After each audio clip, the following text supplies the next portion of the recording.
everyone. It's Michael Jaco with Unleashing Intuition Secrets, joined once again by Lion Zagami. So it's got the lion, the lion of God.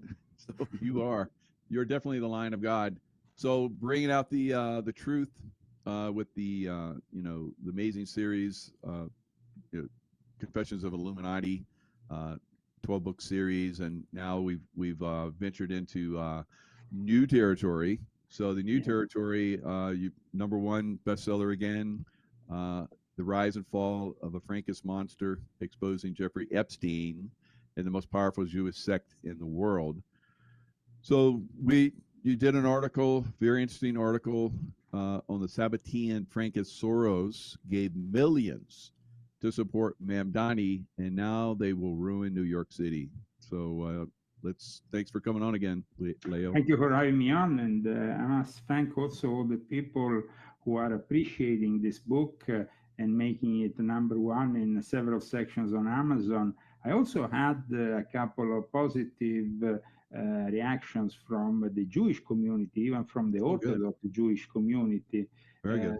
People who are self-critical, who admit the problem. You see, then there is people instead which I can't really discuss the whole thing because they are like,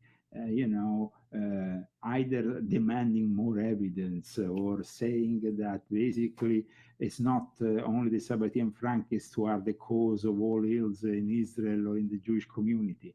But for the people who are more evolved, and like I said, even people within the Orthodox community, which, as we know, has showed with the support they gave at the last minute to Mamdani, especially the anti-Zionist ones, but also part of the reconstructionists. We have seen basically the Jewish community, which should have feared the anti-Semitism of Zoran Mamdani, suddenly capitulating to it. And then we have the Sabbatean Frankists per excellence. I'm talking about Alex Soros and his father George Soros, still in the game from behind the scenes, who have they have given millions, like you said. And I published an article you can find on leozagami.com where I described where all this money went in the last 9 years to eventually materialize a candidate like Zoran Mamdani, who is, of course, promoting what we can describe as Islamo-socialism. And Islamo-socialism has a very long story. And as you know, you said yourself, I have just completed a series of books, Illuminati Confessions, which have been published in the English language since for 10 years now. And number 10 of these confessions is dedicated to Islamic Freemasonry and the secret societies behind the eternal conflict in the Middle East. And also the links with the Sabbatean Frankist reality, with other Jewish realities, but also with the secret societies which are behind everything that we see on a daily basis happening in the Middle East. And so, and also in North Africa, in all the Muslim world, which is, as you know, very divided. Zoran Mamdani comes from the 12-verse Shia, which I've talked about in volume 10, and I've talked also about the connection that Iranian Shia have with socialism, with communism, because it was there that eventually they manifested the republic in the name of a revolution, which mixed those leftist tendencies that we saw in the universities, even in Europe or in America in the 1960s, those leftist tendencies that took over the whole academical community since then, whose ultimate product is Zoran Mamdani. The father of Zoran Mamdani is a professor at Columbia University who has that kind of tendency. But it's also quite incredible to see, I mean, Alex Soros, who is now the new face of the Open Society Foundations, coming out in the open after the election of Mamdani, saying that I'm so proud to be a New Yorker, the American dream continues. The American dream. This is uncharted territory here. because, as you know, I'm of course born in Italy. I have a lot of relatives who came to America, especially New York, 100 years ago because of the poverty that there was in Italy, especially in the early 1920s, or just after the First World War. And then they manifested, of course, the American dream. I don't know if this whole thing with Mamdani, it can be called the American dream. It can be called the American nightmare. The New York was built by Irish people, Italians, and Jews, of course. But this is the first time we see advancing what I have discussed also in volume 10, those 6 million, almost 6 million Jews that are now populating the United States of America. Now, they need to be integrated, but we know that there is already signs that are not very good, especially with Dearborn, Michigan, what happened before Halloween when they were about to prepare a terrorist attack. Fortunately, they were stopped. But at the same time, we have, like we stated, Alex Soros, who is himself a Sabbatean Frankist, because Alex Soros survived during the Second World War, pretending to be a Christian with fake Christian papers in a typical Sabbatean Frankist modality. Let's not forget that in my new book, it's a unique book because I offer a insight into the milieu surrounding Jeffrey Epstein, and in this milieu we have all sorts of people. Today, the economy of our country is in the hands of Scott Bessent, who worked for George Soros, who served as the managing partners of Soros Fund Management in London from 1991 to 2000, and later returned to the company as its chief investment officer from 2011 to 2015. And during his time there, he was involved in key investment decisions, and he was called and considered always a protege of George Soros. So this has to be very clear. We can't be duped into believing that anything proposed by the Trump administration is inherently good. We need to watch everything with a critical perspective, especially after what has happened in the last few months with the Epstein case and the massive cover-up, which is not specifically because Trump has done something wrong himself, like I explain also in this book. It has nothing to do with Trump, because Trump, in the sense of his criminal actions, they never have been demonstrated or even questioned by Virginia Giuffre, for example, and other witness. Otherwise, probably the Democrats will have used that a long time ago. However, the background, the milieu behind Jeffrey Epstein, that is a more serious thing, because that involves, as we said before, the B'nai Brit elite, the mega group, people at a very high level of our society. And now we have created basically a problem here in the last few months, because we haven't given really what Americans wanted. Americans are very practical people. The American dream is made also of being able to afford the turkey for Thanksgiving. It's also about spending a decent amount, but not spending some crazy amounts of money when you go to the supermarkets and feeling like you're getting ripped off every time you go at the cashier. Because this is what's happening here.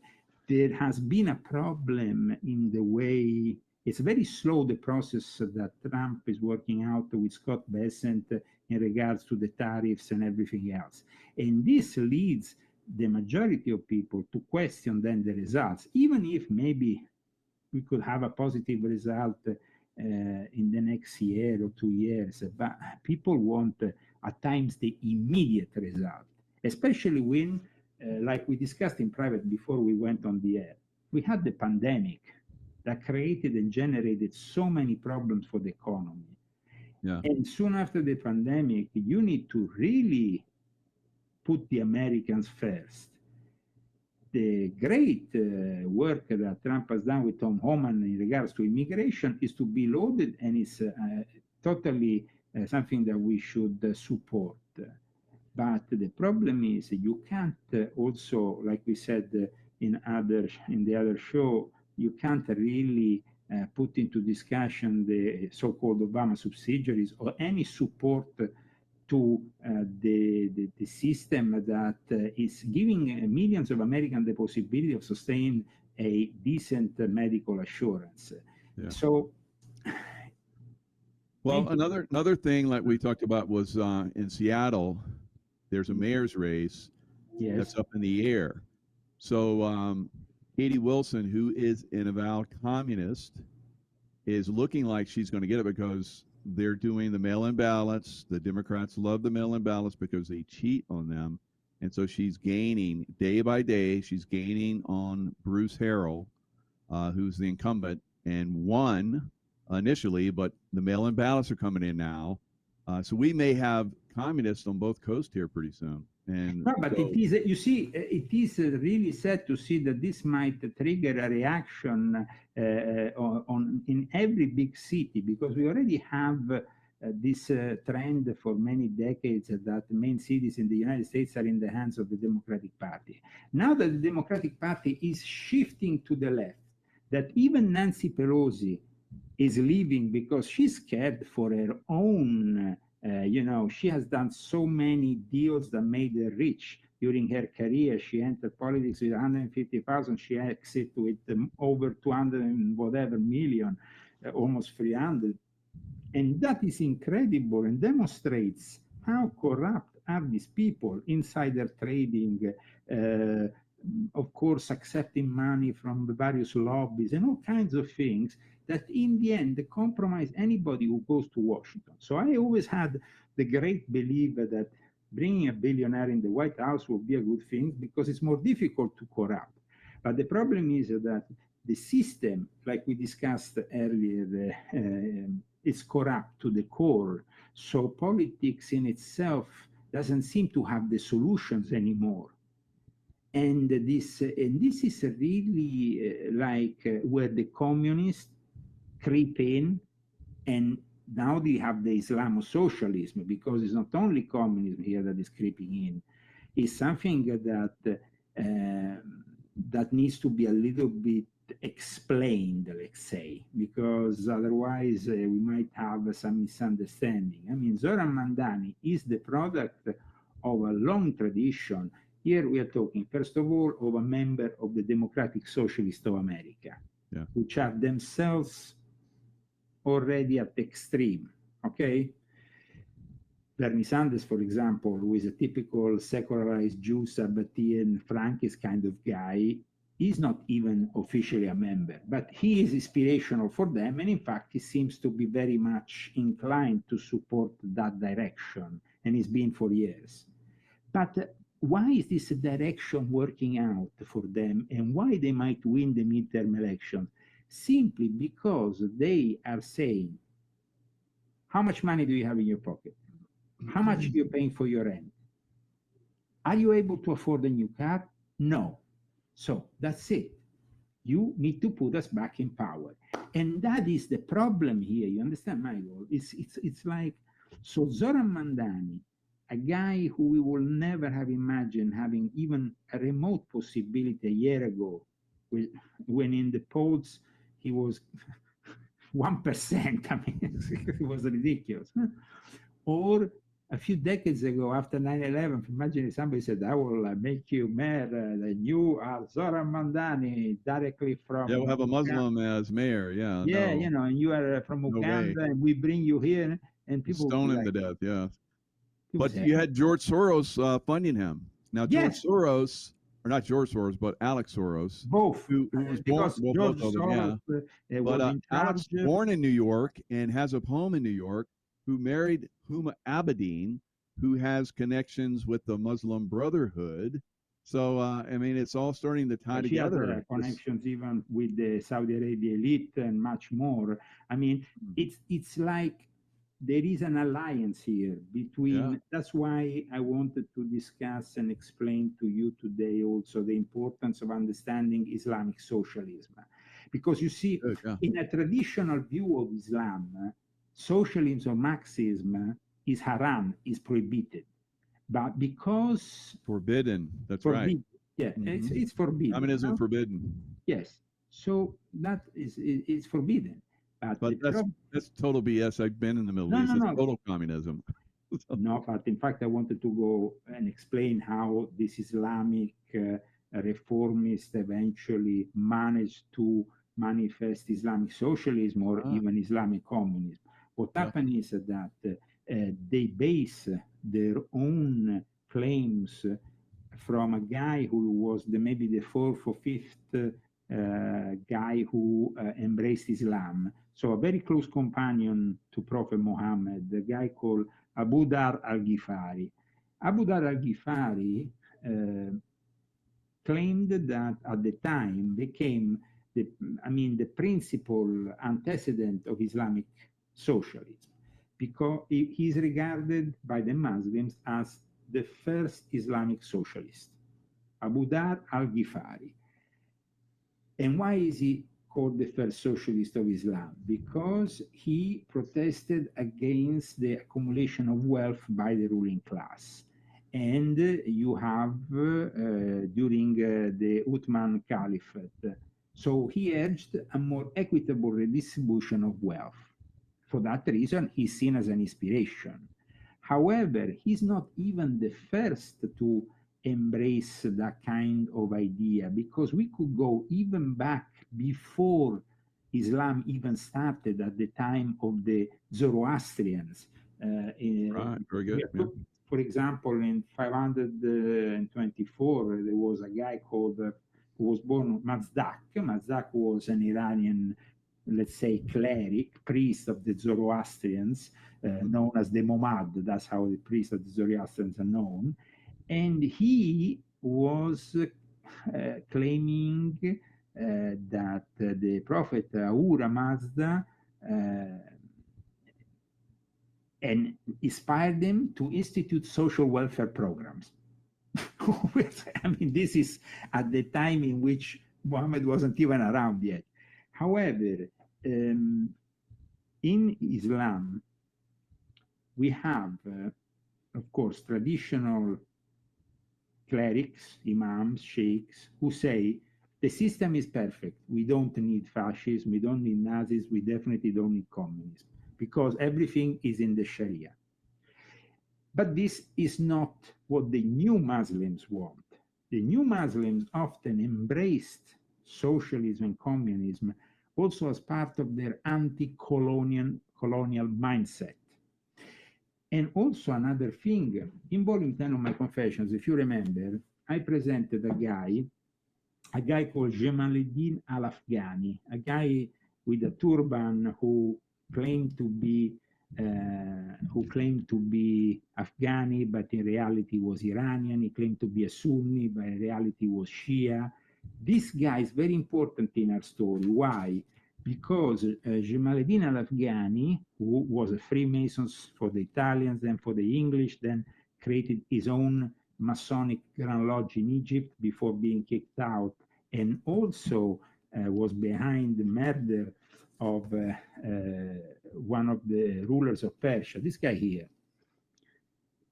This guy here is very important because he is regarded as the father of modernism in Islam, but is also the inspiration for the Salafid, which is basically the fundamentalist, as you know. And at the same time, he's the guy who has inspired the Muslim Brotherhood. He's the actual guy who inspired the beginning of the Muslim Brotherhood. So the Muslim Brotherhood in Egypt becomes then entrenched of these ideas, leftist ideas, Marxist ideas mixed with Islam. And that is, of course, in the Sunni world. In the Shia world, things are even more extreme and even more quick in manifesting. Let's say that between the 1920s and the 1930s, in Iran, we start having the first groups that, we had basically a movement known as the movement of God-worshipping socialists. God-worshipping socialists. Only in Iran they could come up with such bullshit. Sorry. But in any case, what happened is that at the Tehran University, especially the Faculty of Engineering has always been the place where they started to oppose the Shah. You know that at one point the CIA and the English intelligence participated and supported the Shah, the Pahlavi dynasty with the coup d'etat in the early 50s. That I also discuss in volume 10 because that coup d'etat was also involving the support of this mysterious Cairo Lodge. In any case, at that point, instead of getting rid of the problem became even more, let's say that in the 1950s, they started to really embrace, apart from the fact that they, of course, were inspired by people, even in the Sunni world, like Jamaluddin al-Afghani, because in the end, Jamaluddin al-Afghani was a Muslim Illuminati and he was actually a Shia. But they started to embrace a guy called Ali Sharati. Ali Sharati is a very important guy. I want to show you the image of this guy, because this guy will become, he dies actually in 1977, so not yet when the revolution starts, but without him, we would not have had a revolution in Iran. This is his image, Ali Sharati. And Ali Sharati has an incredible story because when he was actually starting to foment the students and stuff, the Iranian secret police, of course, made him a visit and he was kicked ass. But then what he did, he went to Paris, just like Khomeini. And in Paris, he actually achieved something important because he was obtaining I think a PhD there. I mean, he was he took a degree from one of the most prestigious universities in Paris. He was a man, definitely a man of culture. But what happens is that he was the guy who then will inspire, he's called the most influential Iranian intellectual of the 20th century, or at least one of the most influential. I'm talking about him, Michael, because you have to understand the social, cultural, religious background of Zoran Mamdani. And the father of Zoran Mamdani was very much inspired by Ali Shariati. And so these figures need to be understood in order to understand what is coming to America. Because you see, when the leftists supported what eventually manifested with the Shia clerics and Khomeini, I don't think that they had an idea of what they were about to unleash. Because once the revolution in Iran exploded, the Shah had to leave the country and everything else. I talk very much in detail about it, as you know, in volume 10. Mm-hmm.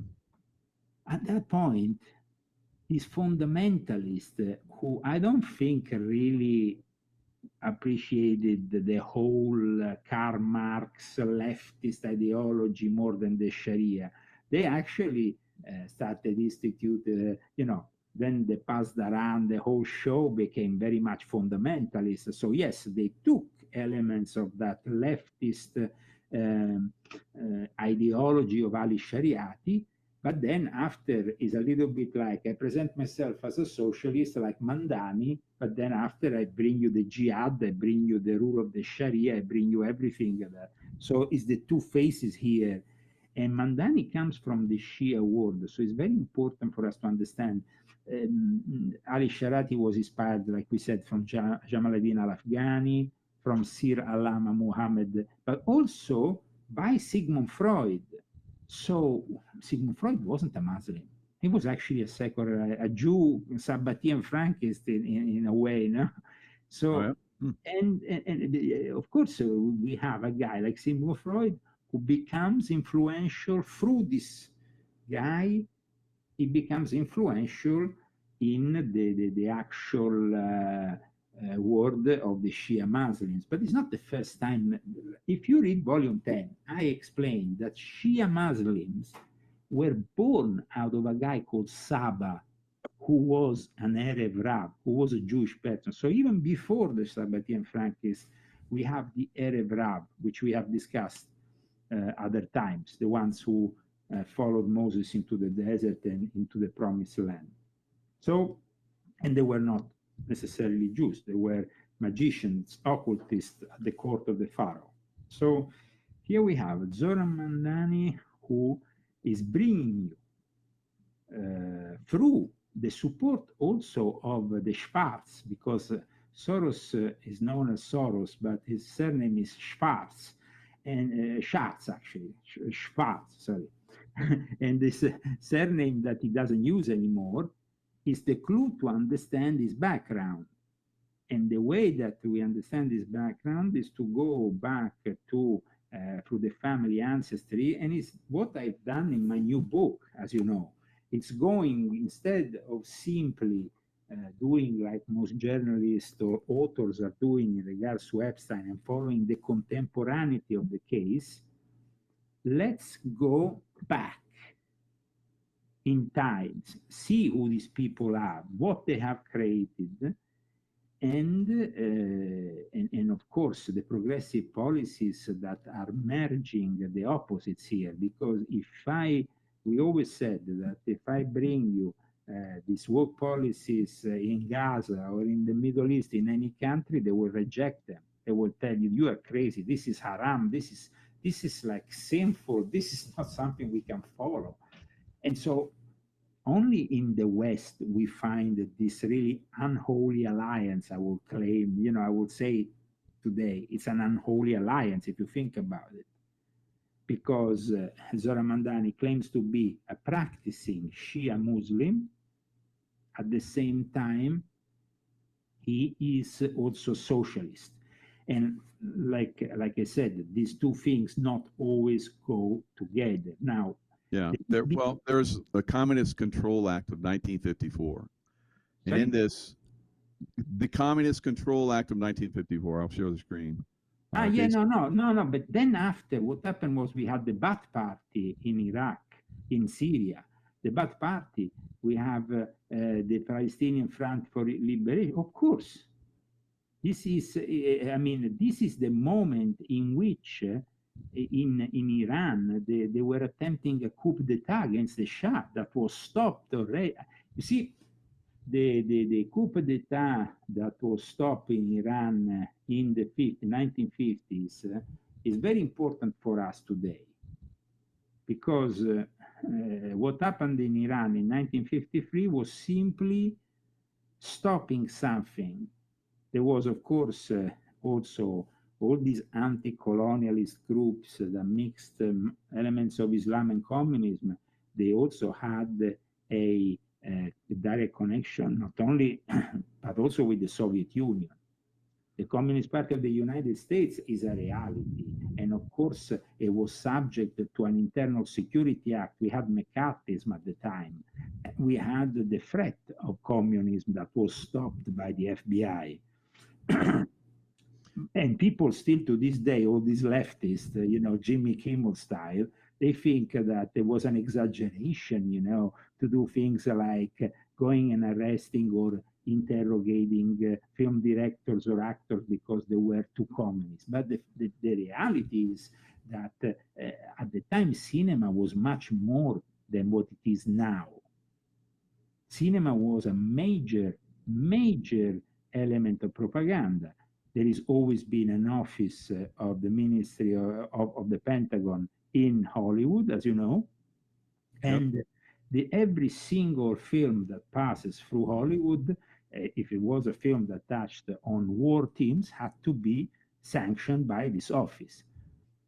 That will also provide tanks or other things if you needed them when you are filming, just like, I don't know, Tom Cruise, Top Gun, if you need, a bunch of jets or whatever. Think about it. The last Top Gun of Tom Cruise was simply predictive programming about the attack on Iran. Yep. So there's a big push right now to deport Mamdani. Because they're saying that he... Forget about the impossible. Let's think about the possible. Let's think about how socialism has not worked in Islam, because it's not the first. I mean, I understand what you mean. It's very important that we address the fact that there will be a bunch of Republicans saying, okay, we want to send Mamdani back to his own country. It's never going to happen. Forget about it. It's just the same old distraction. We need to focus. I know. It's like these guys talk, but they never do any action. It's like, Me come and on. you tend to focus more on the real issues. Now, you have been a man of action also with your missions abroad. You know very well that another socialist Muslim was Muhammad Gaddafi, who wrote the Green Book. The Green Book was inspired by the Red Book of Mao Zedong. It wasn't as well written because he was a little bit more, let's say, of a Bedouin or whatever he was. He was a little bit more modest culturally. But that book gives you the basic tenets of Islamic socialism. Then we had other people, and what happened to Gaddafi? He was overthrown and killed in a ditch there, wherever, I mean, brutally. Another person who was pushing the socialist element was Ben Ali. Ben Ali in Tunisia. Ben Ali, who died in 2019, who was protected until the end by the people who, of course, always, but he came into power with the Tunisian revolution. And I mean, his revolution was political, of course. It was a political revolution. He became a dictator who wanted to push this. He wanted to do a little bit what Gaddafi was doing, I guess. But then after he was overthrown himself by another revolution, the so-called Arab Springs that came together at the time, which, as you know, were all piloted by the NSA and CIA. So what happened is that he was, trained in France by the French military intelligence. He became also a attaché, I think, in a Tunisian embassy in Morocco. And all that. Ben Ali then was also appointed ambassador to Poland, which is a stronghold of the Sabbatean Frankists. So Ben Ali is another element of Islamic socialism. But then what about the Ba'ath Party? What about Assad? What about Saddam Hussein? These were, the Ba'ath Party is the same thing. The Ba'ath Party was also bringing socialism to the Muslim world. These socialist institutions, like, for example, in the case of the Palestinian Popular Front for the Liberation of Palestine, at times were founded by Christians. That is what people don't know, that before the Salafi Muslim Brotherhood slash Hamas slash everything else that came with the, Al-Qaeda, all these are derivatives of the Muslim Brotherhood, and ISIS included. So, and Leo, they're all about healthcare too, because that's what they pushed with this government shutdown, healthcare. And being all around the Middle East, it was all about healthcare, always about healthcare. Of course, the Muslim Brotherhood, took over Egypt for about a year or so, and Hillary Clinton, Obama, and Huma Abedin were all involved in that. Right, Obama even delivered the speech. That riot in Benghazi, and the ambassador was killed. They said it was a riot. No, it was basically some really bad hombres that came in there and took him out. So, of course. And of course, Hillary is like, we came, Vini Vidi Vici, we came, we saw, we killed him. So, and that was all. Wow. A lot of rubbish. The best country in the Middle East at the time. They took it down. Because you have to understand that in the end, I was, I witnessed many Italians who suffered injustice by Gaddafi because in the early 70s and stuff. I mean, the Libyans, Libya was a colony of Italy. And at one point, they were all kicked out of the country. Their properties were confiscated. And it was a massive injustice. At the same time, though, he kind of mixed these elements of socialism and Islam in a way that he could put together all these tribes who are fiercely fighting against each other to this day in Libya, but also in Iraq. Iraq is almost like the Ba'ath Party, or what happened with Gaddafi, which wasn't the Ba'ath Party, but was a similar kind of attempt to unify what is impossible to unify with the religion, with an element, a political element. Assad, for example, Assad stabilized the Assad family, the father and him, they stabilized Syria for many decades.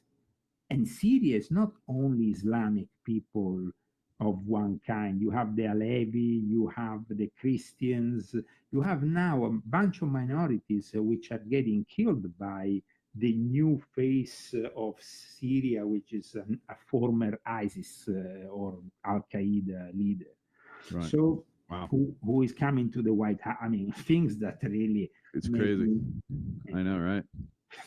Well, you know, the Libyan-born Roman emperor Severus. When I was in Libya, the Roman ruins there are unbelievable. They're the best in the world. They were completely covered up by sand. They built new ports and everything, and then of course Rome fell and it got sanded over. And they were Gaddafi was. Well, I mean, it was you know, cleaned them up and was getting ready to bring in the world to look at it. I got to see it. I was like, wow.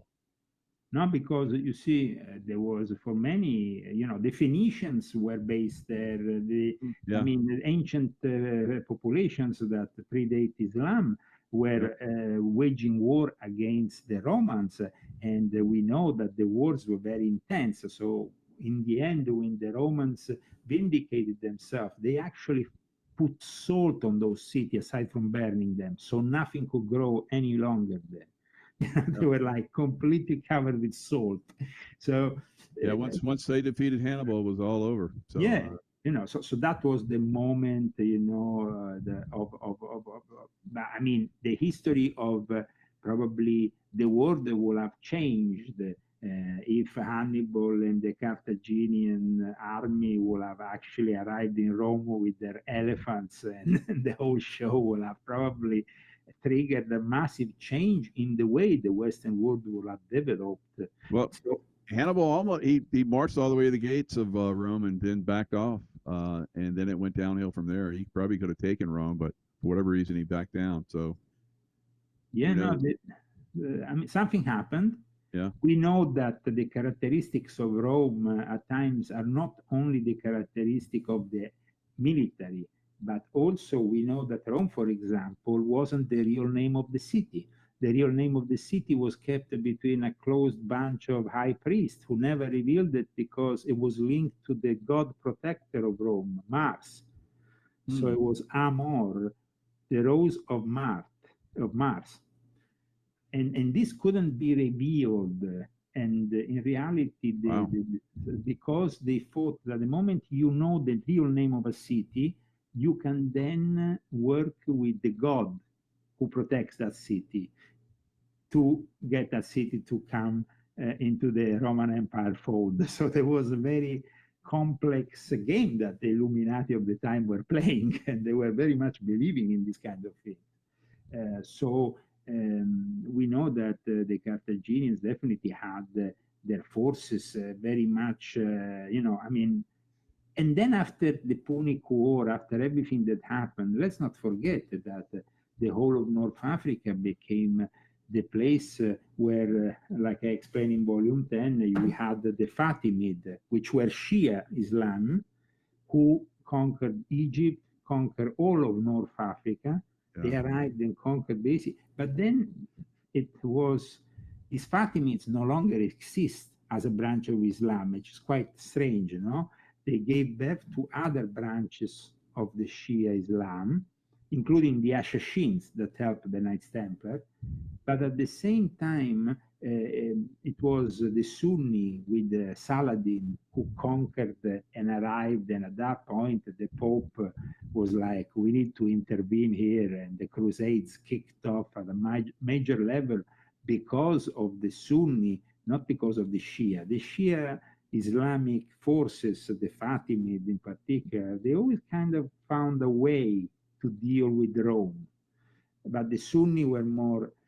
So in any case, we have today in London Sadiq Khan. Sadiq Khan is the mayor that a lot of people say, has ruined in a way what used to be one of the financial capitals of the world. London still, to some extent, tries to be.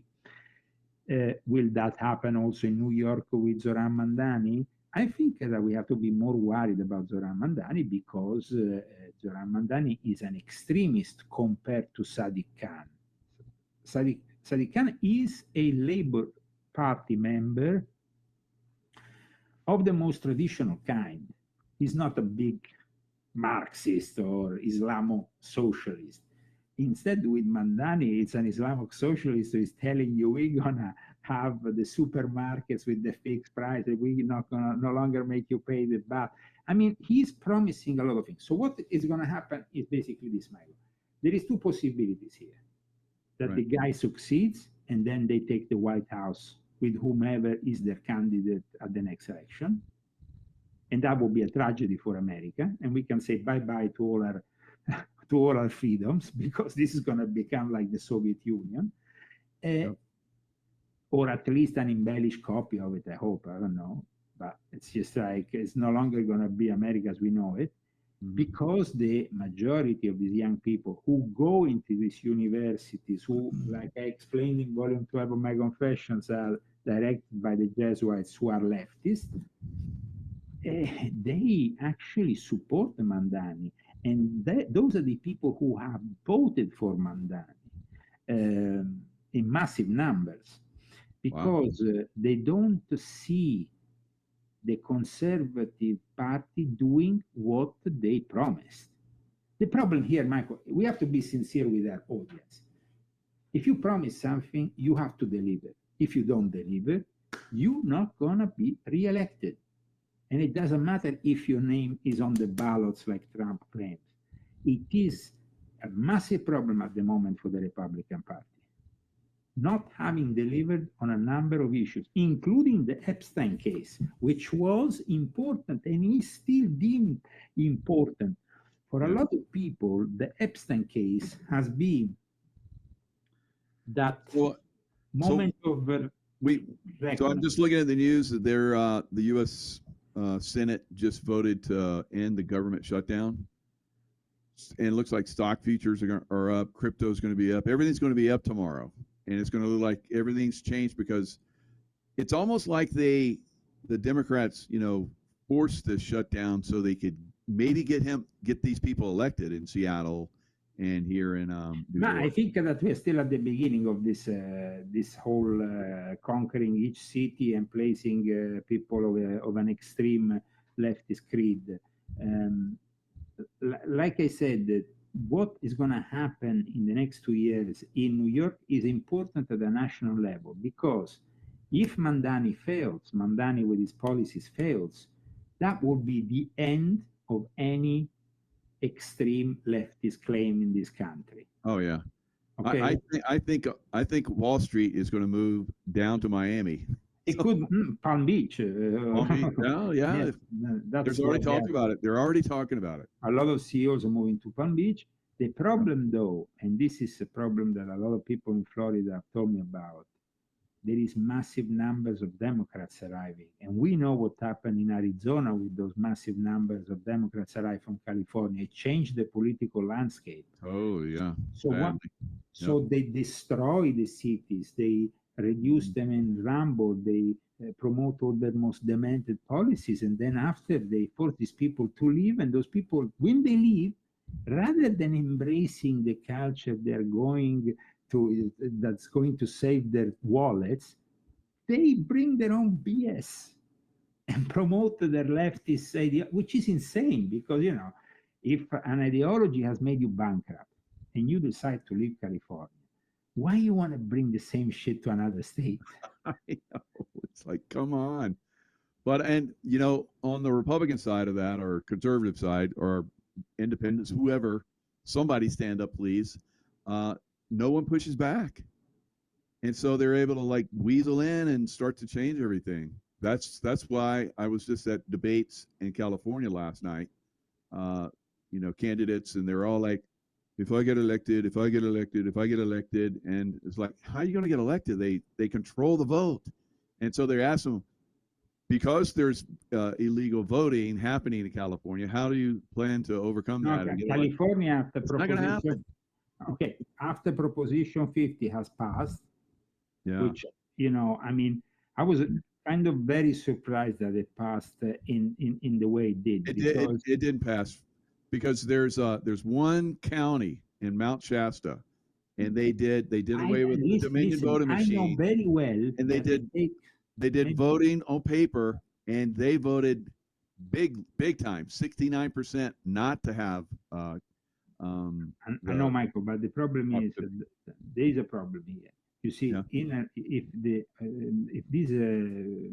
if this polling was, let's say, call it polling, how you want to call it, this voting on Proposition 50, which I also did, put a big fat no. But it will, in a normal world, take at least a month to get all the votes from the various counties in a regular way. How is it? We had the election set, and they already knew that Proposition 51 and that Newsom was a big hero. This is insane. It's rigged. The whole thing is rigged. Yeah, they knew right after. Now when this interesting, the numbers, because we know the Illuminati numbers. So when the voting ended, supposedly 1 second after, the Proposition 50 was approved by 66.6%. Yeah. Eventually they changed it to like 63 or something, but initially it was 66.6%. The number of the same thing with Gavin Newsom. When Gavin Newsom, his vote, like when they came in and tried to kick him out, he won the vote by 66.6. He looks like the main protagonist of Omen Free. I mean, the guy looks like he's the Antichrist impersonified. I mean, he's definitely one of the biggest candidates that we have after Obama. That Obama now, you know, has to pass on the torch of the Antichrist to somebody else. I think that Newsom is the ideal. Of course, we have also Prince William on the other side of the Atlantic. But having said that, California is completely rigged now. And after Proposition 50, that's it. It's finished. Finito. There is no way that we can ever claim anything politically correct in this state any longer. And it is with great sadness that I say that, because when we, and I personally also participated in Coachella to help Trump and getting elected, and here the Republicans really were very much, and of course we have Chad Bianco, who is still a great possibility if he miraculously managed to get elected. That will change the day, because Chad Bianco is a great sheriff here in Riverside County. However, the problem is that it's rigged. It's rigged to the core. I mean, this is the home of the Bohemian Club in San Francisco. Even the GOP. Huh? So I've supported candidates in California, and the GOP basically didn't fund that candidate who was the favorite candidate. They're rhinos. The rhinos. And they put all the money into a guy that was not going to win, and so that guy didn't win. So it's totally rigged. Listen, there was a very big, important Republican meeting when I remember I wasn't yet American, but they invited me, and it was here in I think in Rancho Mirage or somewhere. And then I spoke with some people I know, and they told me, Leo, but it's just rhinos. Don't even bother. It's just rhinos. So it's just like the whole thing is rigged. Right. They said, no, but there is a couple of Trump's sons who are going there. Yeah, but the whole thing is rigged, these rhinos. So we have to really understand that, I mean, and we have Ken Calvert, that is from a very important family. I talk about the Calverts even in volume 12 of my Confessions, because historically they're important. So, I mean, the system is rigged. Either you're a Democrat or a Republican. In order to get to Washington, you need millions of dollars. You cannot simply candidate Michael Jaco and say, I want to bring Michael Jaco in Congress. You have to have a guy who comes to Michael Jaco and say, here is 100 million. Now you can play your card. But that it's means not like you or I can go in and say, hey, we want to. It can't happen. You got to have all this money. But remember this: who is giving the money? and then you follow the money, and you arrive to the friends of Jeffrey Epstein, and then that is, and then that's why in the end Trump, even if he's not criminally liable because he hasn't gone with a minor, he might have gone with a bunch of ladies, he might have enjoyed the women like we all do, but Trump might have never gone with a minor. However, because the people, a lot of people who finance him, who help him, who are in charge of the big, elite. Because if we go into the mega group, which we have discussed the other time, in the mega group, you have people who are inherently very important. I mean, like Ronald Lauder, Estee Lauder. I mean, we are talking about the cosmetics company with more money than ever. Yeah. If that guy can keep $1 billion, I'm gonna. These people have money, and so I think that the problem here is that in theory, I'm saying in theory, not in practice, because communism in practice doesn't work. And this is what I remember a very dear friend of mine in Russia told me. I was at the time talking with this guy, and he said, Leo, and he was a GRU officer. So he had been working between Syria and Iraq as for the GRU, which is the Russian military intelligence. He said, communism in practice never works. And that's why the Soviet Union was ditched and the whole system was ditched. Because when you put in practice communism, it doesn't work. If you give the same salary to the doctor and the guy who is digging the thing, and what incentive does the doctor have? What incentive? So, I mean, communism, I'm talking communism the Soviet way, not the way that they're doing now in China, which is a different way, It's actually an hybrid form of communism because they are taking a lot of characteristics of capitalism and integrating them in the system. Of course, a very controlled form of capitalism, meaning that all the main companies are all under the control of the state. But in the Soviet Union, it was about real communism. And real communism doesn't encourage the human being to make progress. Because what kind of progress you want to make when you are not, when everybody is getting the same money, even the guy who has not, who doesn't work as much as you, who doesn't think as much as you, who has done many less studies than you. So the problem when it comes down to the Islamic world, when, for example, we had with the Palestinians, if you remember, we had the creation of the Marxist-Leninist Popular Front for the Liberation of Palestine.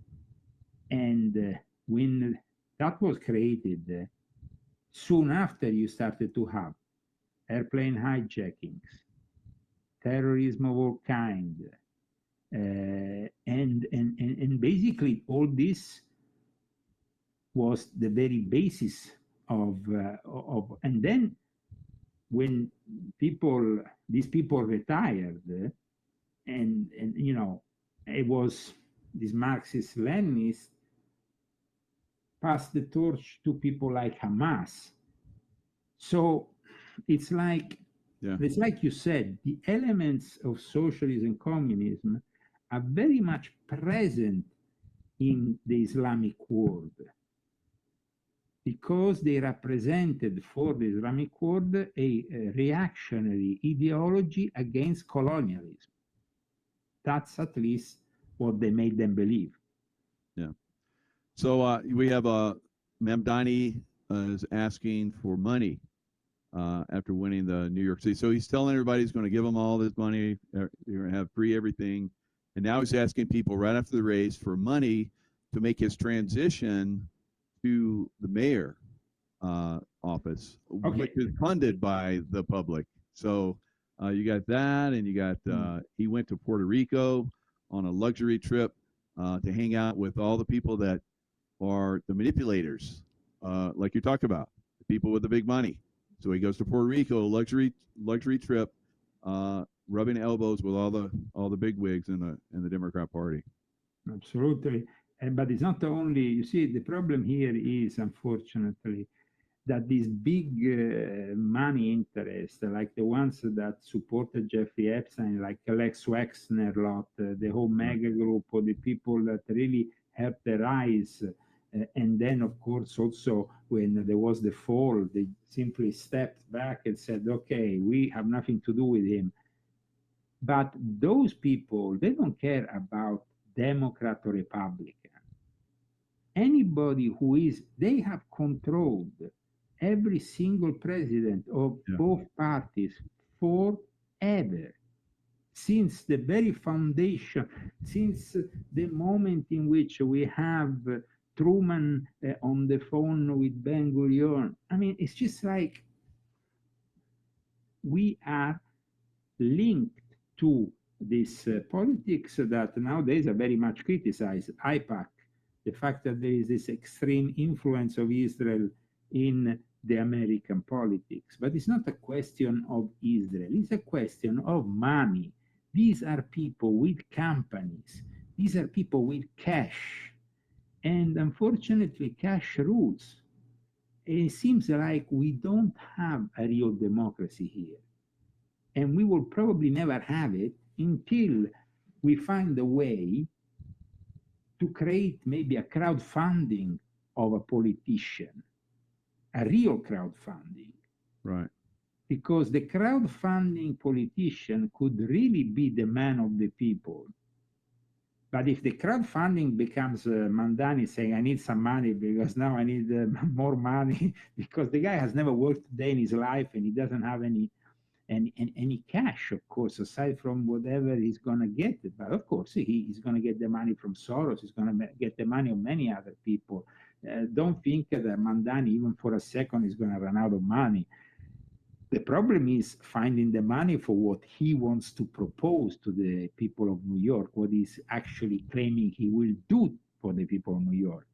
Meaning the free buses, meaning the supermarkets with the fixed price, meaning suddenly the rents that will be blocked to a certain price, fixed price in the rent. These things cost money. And every time the socialists / communists take power, they leave debt, an immense amount of debt, because yes, they, of course, everything is proposed, you know. When the Soviet Union ended up, they were literally bankrupt to the core. Right. I went there in the middle of the 90s. I went there. I was there for over a month the first time I went there. And it was simply like, apart from people were shooting themselves in the street like it was the Wild West. The people from the KGB suddenly became mafiosi. The people, you went to the supermarkets, they would sell you a Perrier bottle of water for $20 or something from the West for prices that were like, of course, not affordable for any normal Russian people. I remember Levi's jeans, they were like being shipped over there and they were paying like crazy amounts of money for them. But there were people who were, I remember because I was a record producer at the time, there were people who were importing clandestinely through Finland records into Russia, and they would put them in the back of a Ferrari. And there were all these records, and then they would sell them in Russia. I mean, just to give you an idea, but this Wild West was the period in which Vladimir Putin made his name in St. Petersburg. And so in St. Petersburg, he really started to manifest his political characteristics, because before that, he was obviously simply an intelligence officer in charge, of course, of the KGB in Eastern Germany, which was one of the most important posts for the KGB. But I tell you, the fact that socialists create disasters, well, that was the biggest disaster ever. There were lines for potatoes, lines for anything. Yeah. People, this is what happens with socialism and communism. So I want to stress this, because a lot of young people who are now giving their support to Mamdani and probably to the other candidates you showed me from Seattle and many other candidates that are going to emerge from the Democratic Party, who are now tending to become more and more entrenched with extreme leftist ideology, they have never lived the Cold War.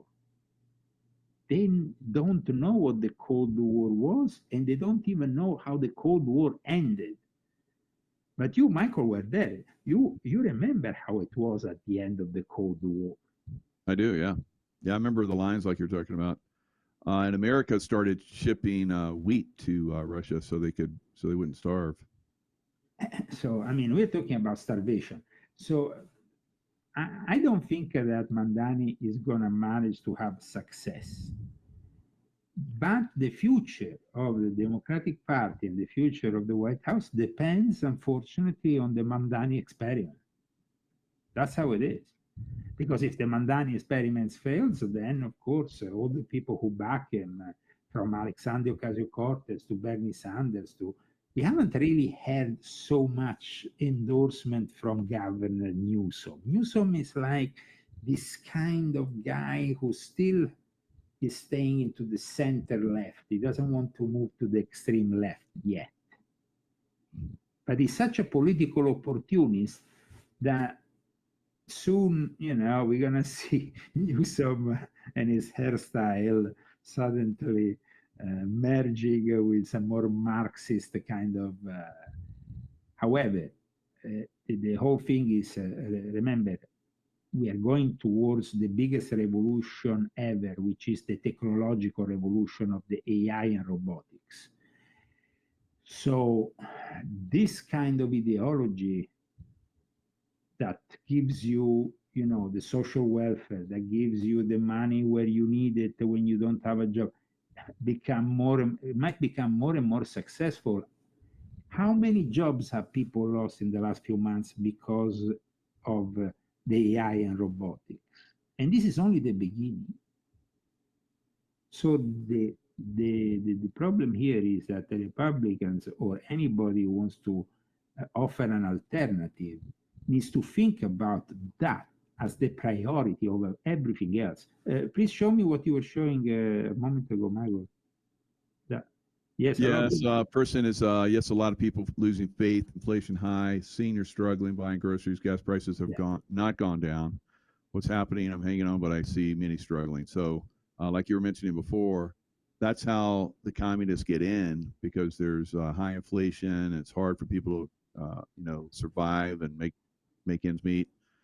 But this basically was when Trump left office, everything was booming. And then over the last 4 years, the communists pretty much under the Biden administration. Yeah, but then Trump didn't give. Yeah, but Michael, Trump should have made policies different that will immediately impact the people, especially after the crisis we had with Biden and with the pandemic. Yeah. He has not done that because maybe he wanted to overachieve through the tariffs, something that is very difficult to achieve. I don't know. It's like a situation that eventually brings, unfortunately, a whole party into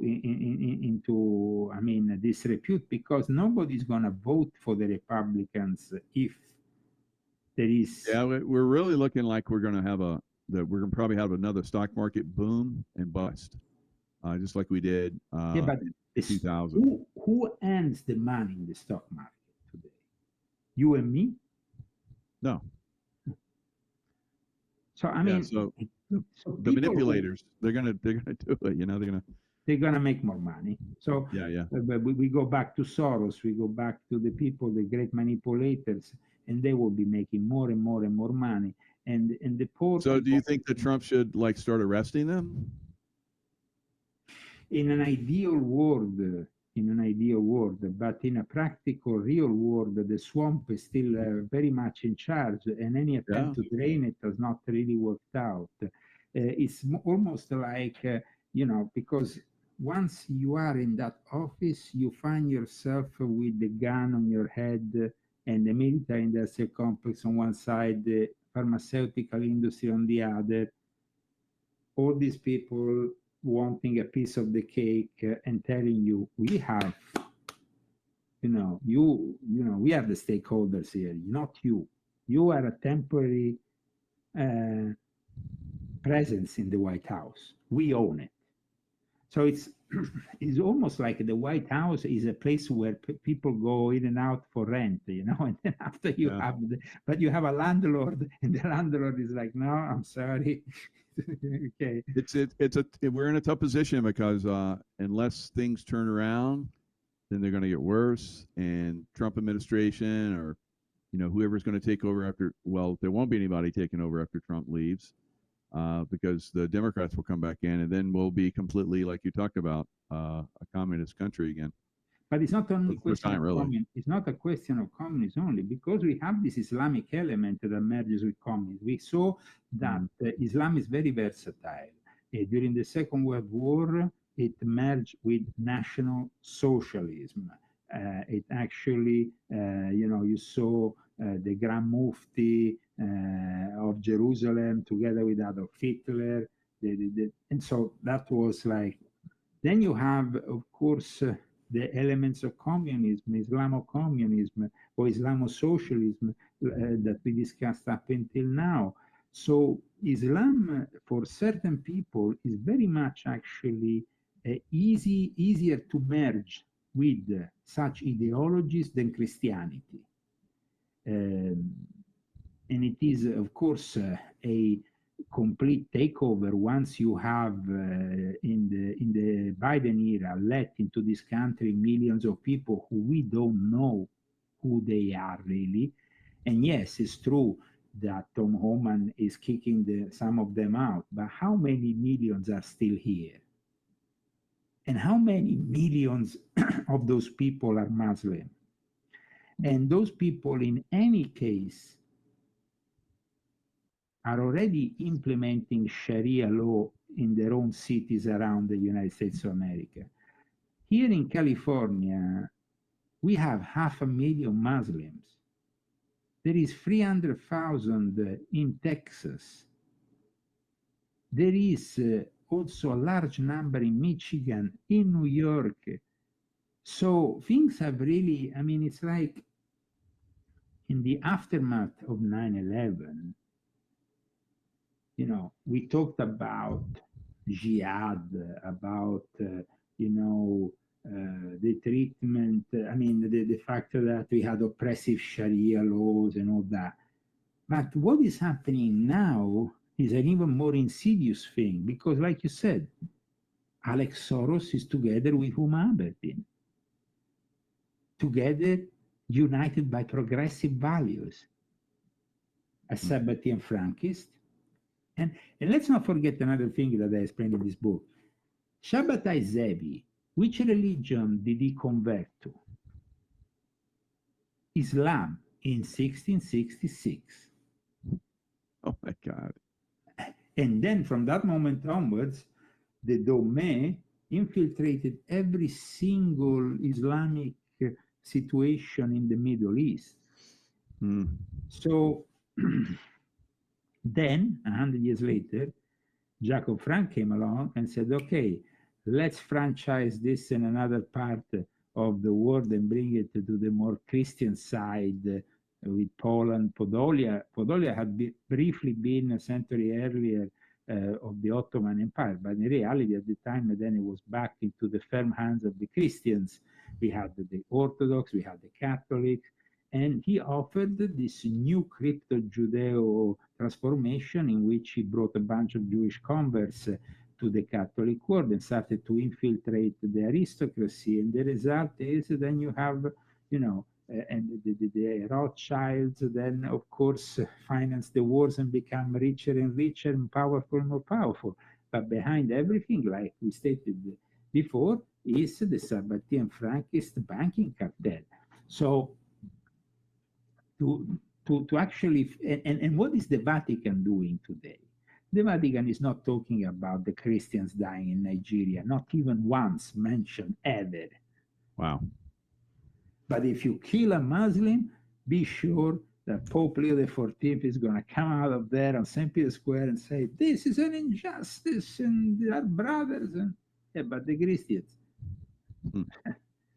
So this whole system is rigged, and we have Alex Soros, who the moment he was nominated by the father, the first thing he does is going with Bill Clinton to visit Pope Francis the Jesuit. I mean, so it's obvious that these people are really making a mockery and using instrumentary religion.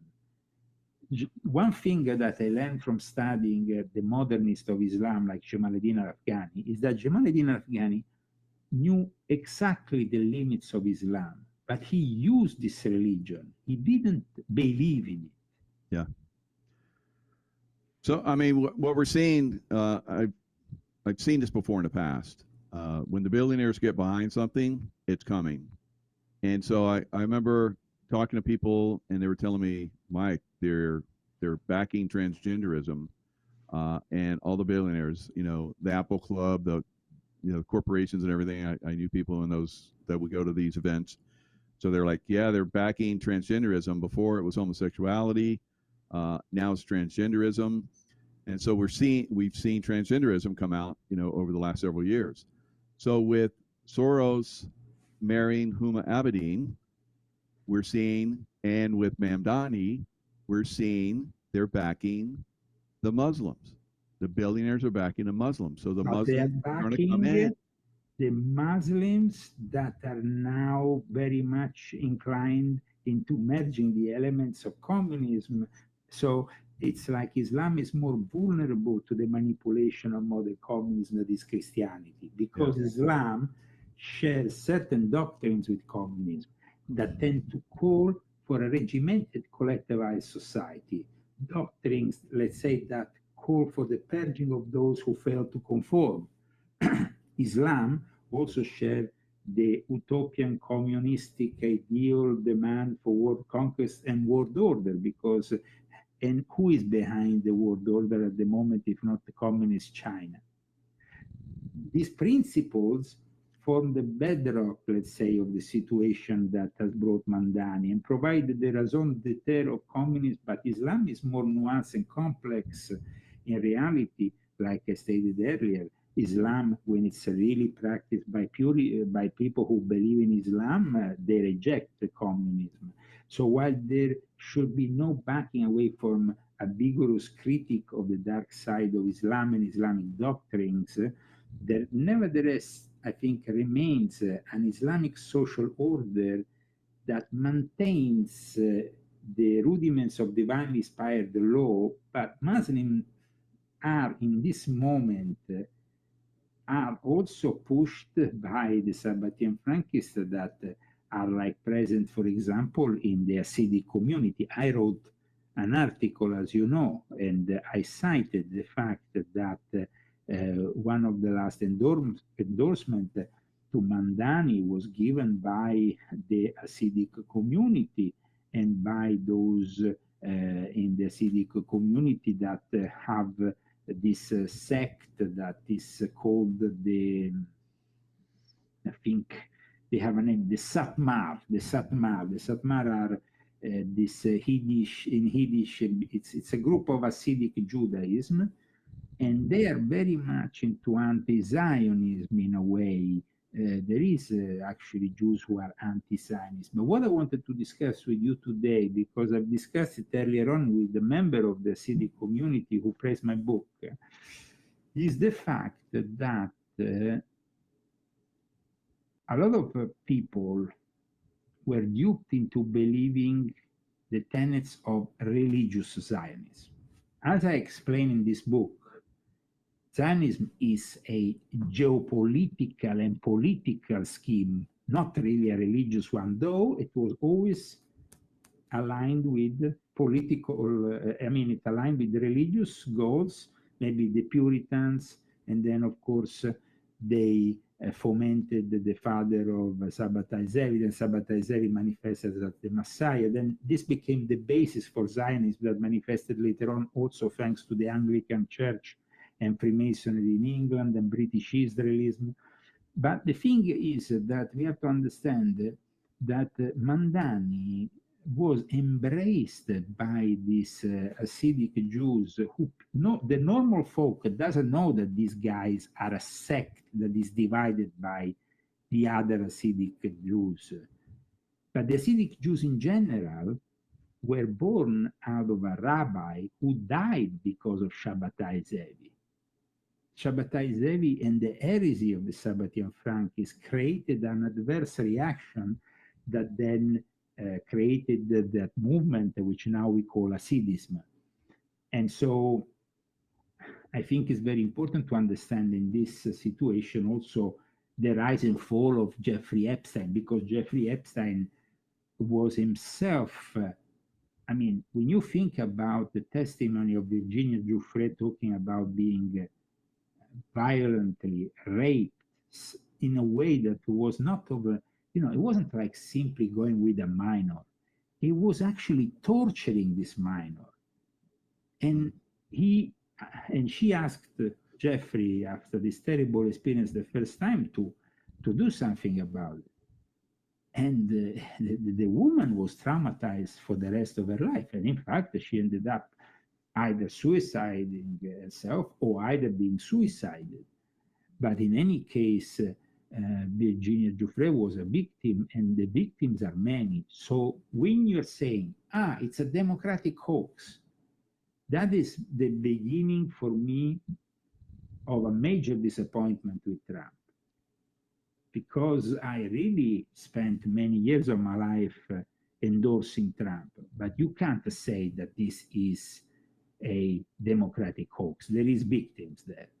There is victims of these rich, can we say it, rich fuckers in the elite who always go untouched at the end of the day, because nobody has been sentenced aside from Ghislaine Maxwell, who is now in a privileged jail position, and then you have Jean-Luc Brunel, who is being suicided, and of course Jeffrey Epstein. But I mean, how many people went to Little St. James? How many powerful people should be arrested, should be investigated? It's not a democratic hoax. This is a scandal that we need to persevere in analyzing. So we understand, though, that when the Sabbatian Frankists are so powerful that they control the big pharma, they control parts of the military industrial complex through the banking system. It's like you won't end up like JFK. I mean, JFK made that last speech, which really says it all, before he was whacked. Going after the secret societies, yeah. But it's you know, they killed him because he, in their eyes, in their system, he committed treason. He was dealing behind the scenes with the Russian ambassador and the president. He was talking behind CIA lines because they wouldn't have allowed that. So they found out about it, and so then they convicted him of treason, and then they assassinated him. But the problem here is, after so many decades, we at the end all those promises, and we still don't know the truth about who killed JFK. And at the same time, we have very questionable events that surround Charlie Kirk's assassination. We have Charlie Kirk that admitted during the course of the summer that he was having problems with certain Jewish elements. Now, this is not to say that we are anti-Semitic in any way, shape, or form, because that's why I received the praise of people who are from the Jewish community who understand the relevance of this book. But also, I don't want Israel to be eliminated, because Israel is the product nowadays of the suffering of people who have been literally manipulated left, right, and center by the Sabbatian Frankists. And in fact, another problem is with the religious Zionism. Religious Zionism was, in a way, promoted so they could get the religious side, let's say, of the Hasidic community and so on, to jump on board. And this happened, and of course, I mean, the main person responsible for this was Abraham Isaac Koch. Abraham Isakov died in 1935, so before Israel was manifested fully, but he was an Orthodox rabbi and the first Ashkenazi chief rabbi of British Mandatory Palestine. He is considered the father of religious Zionism, and the problem is that today, and I spoke with people I know in Israel and also here in the Jewish community here who are very disappointed because in the end they understood that religious Zionism became simply another tool in the box of the great manipulators that didn't care at all about the religious connections. So, like I wrote in this book, Zionism unites the opposites. Like the Star of David, the two triangles that come together, it unifies the opposites. And let's say that because right in the period of the Balfour Declaration, which happened, of course, in London with that letter to the Rothschild and all that, Abraham Isakov was also in England. Let's not forget that in fact, I explained the great responsibility that England has in the development of Zionism and ultimately in the creation of Israel. And who is that was closer to Jeffrey Epstein and who is now a disgraced prince? Prince Andrew. And Prince Andrew is simply an elite member which you can't question. Yes, you can take away his titles, this and that and all the other, but in the end, I will never believe in a million years that the guy will be called by Congress to answer questions here in the United States. I don't think so.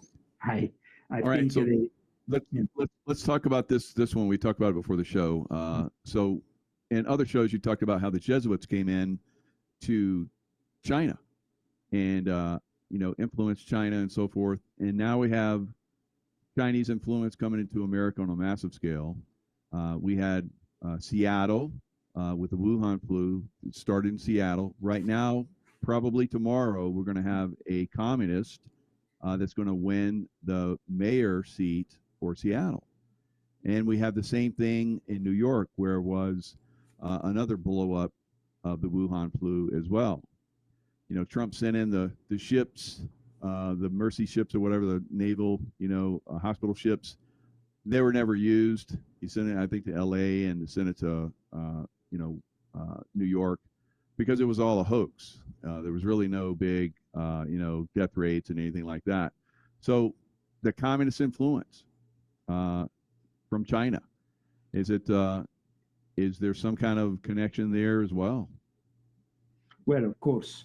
In fact, once I spoke with this guy from Turkish intelligence. I was in Norway, and he told me that the only people allowed to deal with drugs in mainland China were the Mossad. Wow. And I was kind of like, I said, what? Yeah, Trump has talked about how in China they if they catch you dealing drugs, they kill you same day. But apparently this guy said, unless you're Mossad, I guess. Unless you were Mossad. And why is that? Because apparently there was some, dealings also that went on there. I mean, when you're talking about, very well, black ops within the intelligence, how they are funded with drug money. And so, so the whole thing is kind of goes back to that. I mean, we have in this current situation in China the legacy of the Jesuits, but also we have the legacy of the Sabbatean Frankists. In fact, Linda Rothschild, who is a friend of Epstein, who then married into the Rothschild family, or the Rothschild family itself, they're considered heroes in China. I remember once, I read an article and I was in disbelief. They had published a book about the history of the Rothschilds in China. And I think it was Rin the Rothschild with her husband, now deceased, I think, what's his name, Ed, who went and presented the book. And there were lines and lines of people. Chinese wanted to know everything about the Rothschild. They were simply like, wow, enthused by the whole thing. So this gives you an idea that and you know that 20%, who owns 20% of the Bank of China? It's Rothschild? Yeah, of course. Wow. So here we are talking about the one of the most important Sabbatean Frankist families. Nowadays, Linda Rothschild is getting rid of The Economist. The Economist, you know who's buying The Economist? Like I explained in this book, is the new heir to the Sabbatean Frankist sect, John Elkann. John Elkann, who was with the Juventus soccer team in the Oval Office in May. This gentleman here. Wow. And so, wow, you just tied it all together. Sabbatean Franks again in China, in the United States, in Michael, Islam. It's very, I tell you the trick. I tell you the trick so you can always get it right. It's always the same protagonist. Is the banking cartel and the Sabbatean Frankists, the spiritual of the Jesuits and the Vatican, and these two rule the world. And the rest is kind of comes down from this pyramid of power. And then wow, very good. Once you understand that, you just start to look for the connections. Yeah. Wow, yeah. Brilliant. And it makes it easy for you to also go through, you know, because there is a million tentacles of many possibilities, no? I think it is very important for people to understand that today, like I explained in the introduction of this book, and I will never say it enough, we are in front of a big dilemma, because the moment in which if we ever reveal the whole truth about Epstein, it's not about the political party, it's about the whole system, like we said, crumbling down. So this is something that will make us weak. And who will take advantage of the whole thing? China. So then China, though, who is really ruling China? Who has created Shanghai? And then, you know, and I explained this in volume 12 of my Confessions when I talk about the Jesuits in China. Nancy Pelosi is now retiring with all those millions. Part of those millions come also from having made possible the deal, which is currently still secret, between the Vatican and China. Today, the only Catholic Church in China is the Catholic State Church. This was impossible before, but because of the secret deals that Nancy Pelosi, often working with disgraced Cardinal McCarrick, the pedophile and all that, Nancy Pelosi is a mafiosi of the ultimate level. I mean, think about it, dealing with mafiosi in China to impose the main branch because Catholicism went underground and was opposing the state, even still at the time of Ratzinger. But now there is only one Catholic Church. And they put the image of Jesus and the image of Mao Zedong on the other side. And you have to worship them both. That is catho-communism. And the same thing ultimately might happen with Islam. You know, the fact that Islam doesn't have all the images like in the Catholic tradition makes it even more easy because, okay, there is no images of saints and stuff. But once you have all these new Muslims that embrace, because I saw it myself, and I tell you, Michael, it was over 20 years ago that for the first time I opened the newspaper. I was in Norway, and I read about Islamo-communism, about the fact that they were merging these two aspects. And today, Scandinavia is in the is in the hands of the Islamo-communist, Islamo-socialist. Wow. Yeah. So thank you so much for having me once again here. And I think we have given once again a great analysis for our viewers in this incredible 90 minutes. Absolutely. Thank you, Leo. And the description box has all the links for Leo, so definitely check those out. Absolutely. I think that for the today's show, refer to this book, my latest, The Rise and Fall of Frankie's Monster, as well as Volume 10, which is about Islam also. So it's very pertinent, of Volume 12 about the Jesuits. But these are the books that, of course, we have cited information from during the course of this show. And thank you for having me on once again, Michael. God bless you. And God bless all the wonderful audience. Thanks, Leo. Thanks.